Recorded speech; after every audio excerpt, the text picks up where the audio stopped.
Have you ever wanted to be that guy or girl who invested in an altcoin just before it does that 100x? Or that person who predicts, oh, this chain's doing really well, this one's going to be great next. And some people say, nah, that's just luck, you can never do that. Luck plays a part. However, the key to being successful in crypto and predicting these different trades is having a understanding.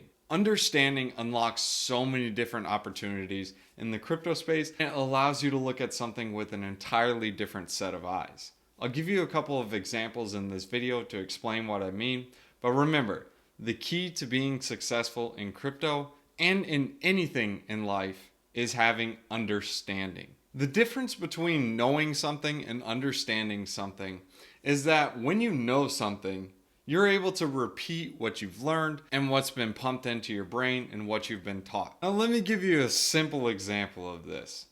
A mom tells the kid, don't touch the stove, it's hot. The kid thinks in his head, he's like, oh, I shouldn't touch it because it's hot. That's all he knows. He doesn't fully understand what that means. As soon as he touches that stove and he gets burned and his hands just fried forever, he now sits there and is like, I now understand. Mom said don't touch the stove because it burns me. And when it burns me, it hurts really bad. So I don't do that. It's a pretty simple example, but that's the difference between knowing something and understanding something. Now, understanding also translates to the crypto space because this allows you to put a different set of eyes when you're searching for other protocols and projects that are disrupting the space. Let's take, for example, Curve. As you can see here, Curve is just a simple yield farming protocol, at least up front, that's what it looks like. And it allows you to swap between different stable pairs, like DAI, USDC, or Bitcoin, ETH. These tend to have similar price action with each other. On Curve, you're not going to see some of the latest, yield farming coins or the next meme coin. It's not going to be listed on Curve. You typically have stable pairs that are listed on Curve. Now, a normal yield farmer would look at this and be like, cool, farming rewards, I'm going to dump these now. However, a protocol can see the value of this and they're like, hey, if I accumulate a bunch of these CRV tokens, I will be able to direct liquidity to my token or my stable coin. And Frax was one of the early adopters of this. Of course, they didn't accumulate the CRV token. They have indirect exposure through Convex, which I'll explain later in this video. But one of the early adopters to this was Convex. Convex knew the value that Curve can bring to several of these different protocols. As you can see here, they have over 50% of the voting power of Curve. This means that they have a lot of control on who gets votes. And their TVL is almost 5 billion. At one point, it was over $20 billion in TVL.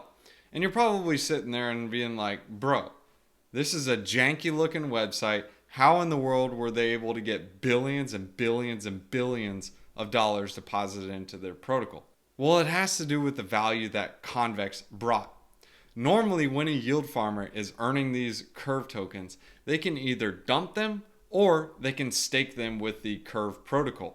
When you stake it in the Curve protocol, you have to lock your tokens.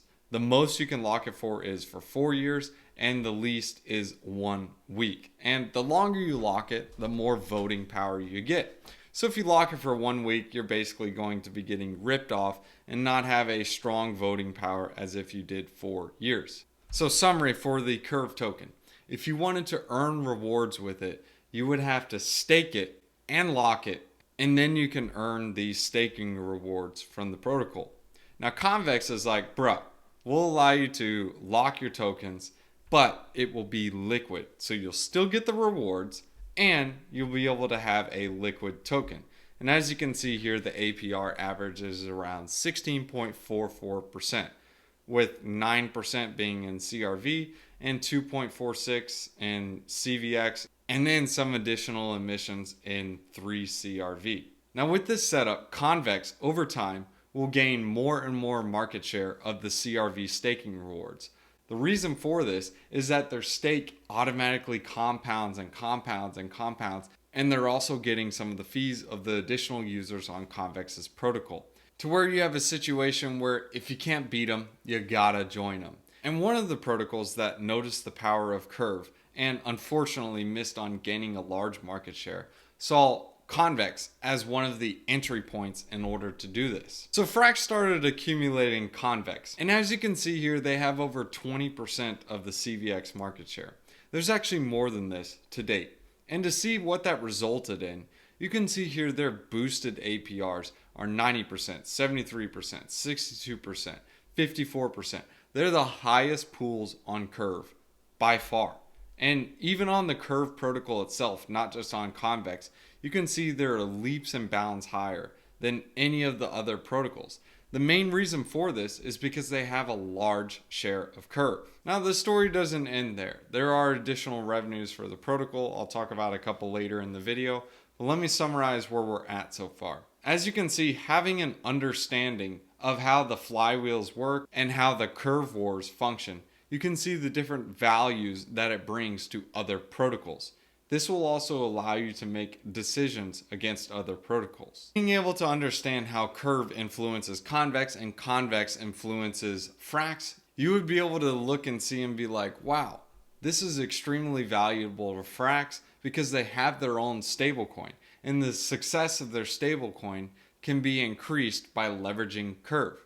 They're able to use the Convex that they have, vote on the different pools for their Frax pools, and juice up the APRs. When they juice those APRs, users are incentivized to get their stablecoin that they have.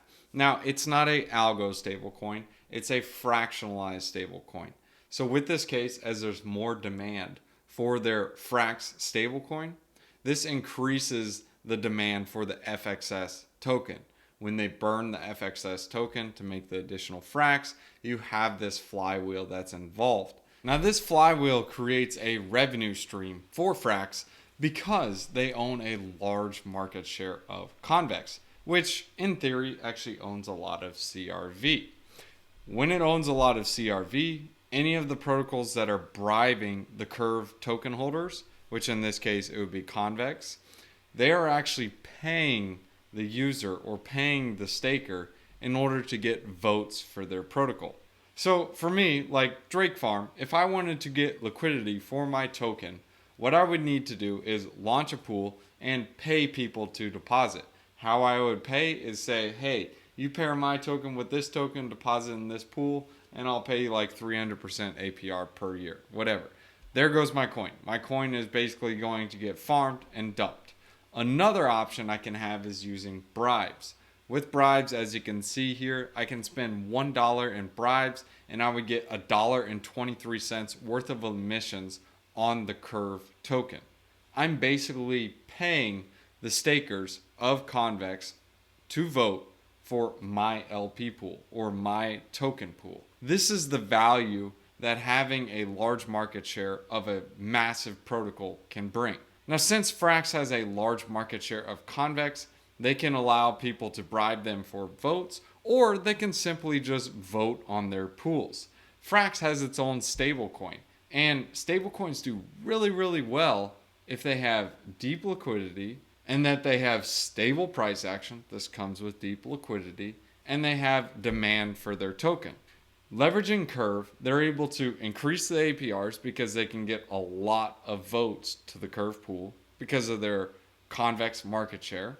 So, boom, they get a lot of people interested in their stablecoin because they want to farm the yields, which then that creates deeper liquidity for their token, which creates a more stable price. So this is able to bootstrap their stablecoin.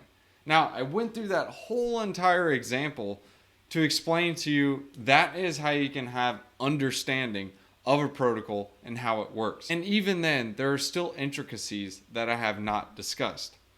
What I wanted to explain to you guys with this example, with the kid burning his hand on the pan, and the example with Frax, Convex, and Curve, is that when you have an understanding in crypto, it's not about a guy just saying, oh, you got lucky. No. Once you take the time to put in the research and effort to understand these different protocols, how they affect each other, and how they work, especially through the bear market, this will best position yourself for the next bull market to get lucky. If you didn't know already, The people who put in the hard work tend to be the most lucky. Just keep that in mind and use the bear market as a great time to learn how these protocols work and not have to pay a bunch of gas fees and have a cheaper cost of tuition because stuff just costs less now. Anyways, guys, thanks for tuning in. I hope you guys enjoyed this video. And if it brought any value to you guys, smash up the like, subscribe to the channel if you guys want to support the channel, and tell me what you guys think of this video in the description below. We're going to hit you guys with Proverbs chapter 4, verses 7. The beginning of wisdom is this: get wisdom, and whatever you get insight. Insight is understanding. Remember, the key to being successful without being lucky is understanding. We'll see you guys in the next one.